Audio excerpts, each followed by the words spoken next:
लोकसभा निवडणुकीत माझ्या विरोधात 120 कोटी रुपये वाटले। चंद्रकांत खैरेंचा संदीपान भुमरेंवर मोठा आरोप। तर मराठी वाचता येत नाही अशा माणसाला जनतेनं निवडून दिल्याची ही टीका।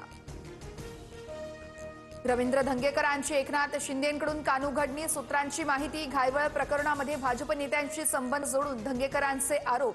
तर भाजपसह पक्षातील नेत्यांकडूनही शिंदेंकडे तक्रार।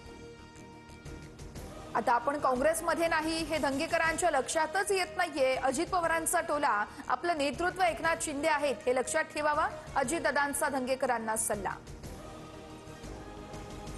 दिवाळीची खरेदी फक्त हिंदूंकडूनच करा। करमाळ्याच्या सभेत आमदार संग्राम जगताप यांचं वक्तव्य। तर जगताप यांची भूमिका पक्षाच्या विचारधारेशी विसंगत। नोटीस पाठवणार, अजित पवारांकडून स्पष्ट। सचिन घायवळवर सुद्धा मोक्कांतर्गत कारवाई। निलेश घायवळ प्रकरणाचा तपास गुन्हे शाखेकडे वर्ग। निलेश घायवळच्या 40 मालमत्तांच्या प्रकरणांची चौकशी केली जाणार। पोलीस व्हेरिफिकेशनमध्ये घायवळवर एकही गुन्हा दाखवला नाही। हा रिपोर्ट कुणाच्या दबावाखाली तयार केला, सवाल उपस्थित करत भाजप आमदार सिद्धार्थ शिरोळे यांचा रोहित पवार यांच्याकडे रोख।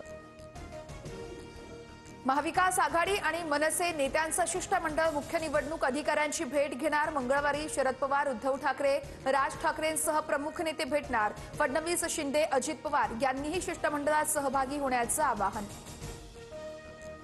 स्थानिक स्वराज्य संस्था निवडणुकांच्या अनुषंगाने भाजपची आज मुंबईत महत्त्वाची बैठक।